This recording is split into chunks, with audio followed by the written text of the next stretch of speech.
حضرت عمر بن خطاب رضی اللہ عنہ کا میں آپ کو واقعہ سنا دوں. یہ جو واقعہ لکھا ہوا ہے نا پاکستان کی ٹیکسٹ بکس میں کہ انہوں نے اپنی بہن سے سورہ طٰہٰ سنی تو ان کا دل پگھل گیا, قرآن کا ایسا اثر تھا. یہ واقعہ آدھا ہے. حضرت عمر بن خطاب کا اسلام اصل میں پری ڈیٹرمن کیا گیا ہے کافی پہلے سے. اس واقعے سے بہت پہلے ان کو پتہ اندر اسلام داخل ہو چکا ہے کب کے, اور وہ تبھی پتہ چلے گا جب سیرہ آپ تفصیل سے پڑھیں گے. اور میں حضرت عمر کے اسلام لانے کی بات نہیں کر رہا ہوں, میں آپ کو قرآن پاک سمجھنے کی بات کر رہا ہوں, یاد رکھیے گا. اور مثال میں وہ پکڑا ہوں جو کہ آپ نے دی ہے. حضرت عمر بن خطاب خود کہتے ہیں, اب یہ سائیکالوجی سمجھیں, حضرت عمر بن خطاب کی نفسیات سمجھنے کی کوشش کریں, عرب کی نفسیات سمجھنے کی کوشش کریں.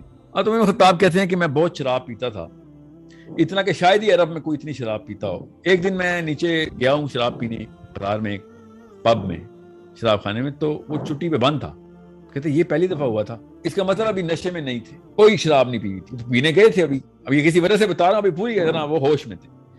کہتے میں نے جب یہ دیکھا کہ آج تو یہ پب بھی بند ہے, میں کیا کروں, تو پھر میں نے کہا اچھا یار چل, اللہ کی طرف سے یہ بھی ایک واقعہ ہونا ہی تھا, تو کیوں نہ میں پھر جا کے کعبے میں جا کے تھوڑی عبادت ہی کر لیتا ہوں. کعبے میں بت پڑے ہیں نا, اس وقت مسلمان نہیں ہوئے ابھی, ٹھیک ہے, بہت پرانا واقعہ ہے.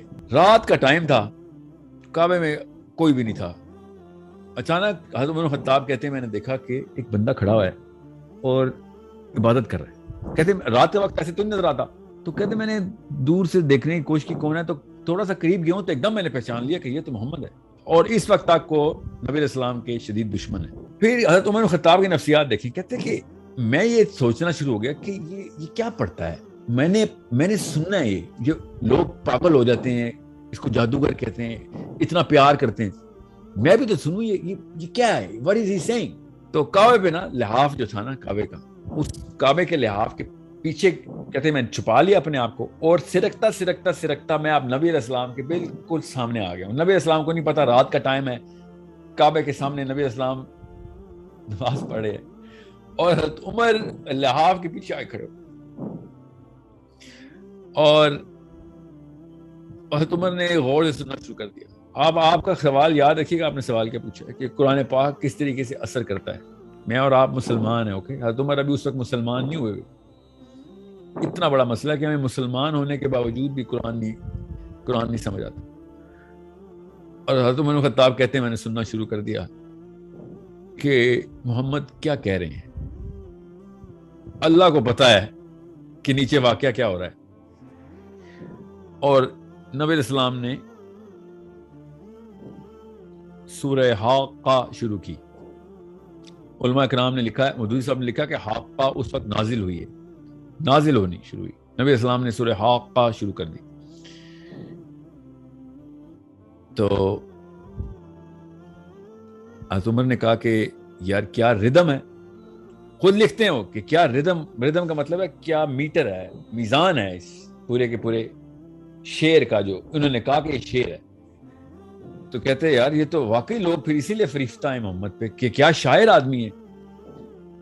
اور اللہ تعالیٰ کی آیت آئی کہ کسی شک میں وہاں رہنا یہ کسی شاعر کا کلام نہیں ہے. میں پیرافریز کر رہا ہوں آیت کو تاکہ آپ کی نفسیات پہ عمل کر سکوں. میں مطلب کہ یہ شاعر کا کلام نہیں ہے, آیت کا ترجمہ ایسے نہیں, میں آپ کو پیرافریز کر کے بتا رہا ہوں. اب اللہ تعالیٰ حضرت عمر سے بات کر رہے ہیں, ٹھیک ہے. حضرت عمر ایک دم کہتے ہیں میں ششتر رہ گیا کہ یہ اس کو کیسے پتہ چلا کہ میرے دل میں کیا بات آئی. میں نے بولی تھوڑی ہے, میں نے تو کچھ بولا ہوتا تو میں کہتا کہ کان سے سن لیا ہے, اور محمد نے بھی اس کا جواب دیا ہے. اگر اللہ تعالیٰ کی آیت نازل ہو رہی ہے اور اللہ تعالیٰ کہہ رہے ہیں کسی شاعر کا کلام نہیں. حضرت عمر کہتے ہیں میں شوق میں چلا گیا اور اپنے آپ کو جسٹیفائی کرنا شروع ہو گیا کہ نہیں یہ کیسے ہو سکتا ہے. ہر پرمیوٹیشن رن کی, کہتے میں نے ہر چیز سوچی کہ کیسے محمد کو پتہ چلا. اور پھر کہتے میں نے کہا اس کا مطلب ہے شاعر نہیں ہے, یہ کاہن ہے, کیونکہ کاہنوں کو پتا ہوتا ہے کہ اندر وسوسہ کیا چلتا ہے, ڈالتے کیسے. پھر اللہ تعالیٰ نے آیت نازل کی کہ میں بھی پیرافریز ہی کر رہا ہوں کہ تو کیا سوچ رہا ہے, شاعر کا کلام تھا, نہیں ہے شاعر کا کلام. اب کیا تو سوچ رہا ہے کہ کاہن کا کلام, تو یہ کاہن کا بھی کلام نہیں ہے. پھر حضرت عمر کہتے ہیں کہ جب یہ واقعہ ہوا نا تو پھر میں اس وقت اپنے ہوش کھو بیٹھا تھا.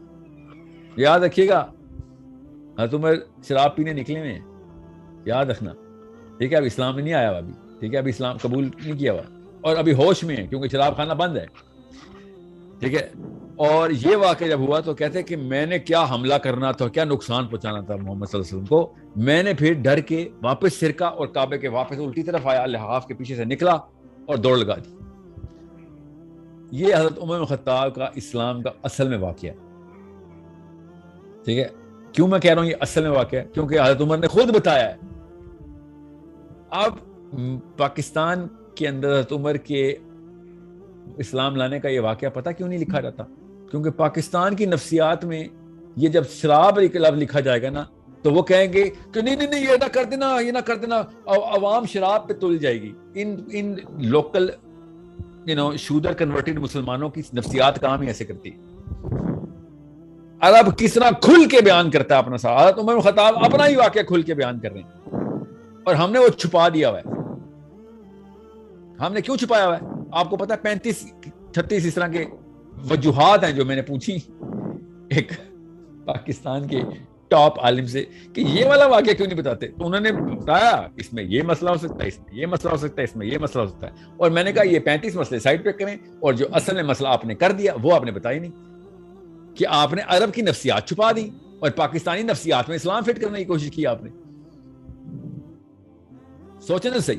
عام بندہ سوچتا ہے کہ سورہ طٰہٰ پڑھی ان کی بہن نے اور ابھی تک ہم سوچتے ہیں کہ ہم پڑھ کے تھک گئے, ہمیں کیوں نہیں سمجھا. آپ پورا کانٹیکسٹ بتائیں گے تو پتہ چلے گا سورہ طٰہٰ کا اثر کیسے ہوتا ہے.